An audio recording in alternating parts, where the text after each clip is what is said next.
In this video, I will show you how to install Optifine on SKLauncher. First, head to the Optifine website.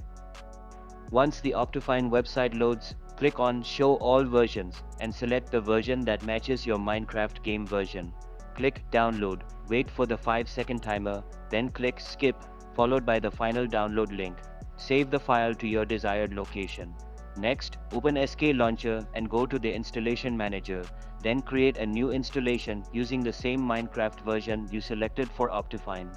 Give it a name and click Save. Launch that version once to let it install the necessary files, then close SKLauncher.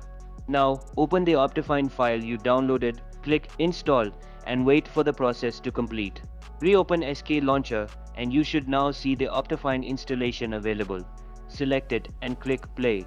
Wait for the game to launch, and you'll see that Optifine is running properly. If you found this video helpful, give it a like. For more tech videos like this, subscribe. Catch you in the next one.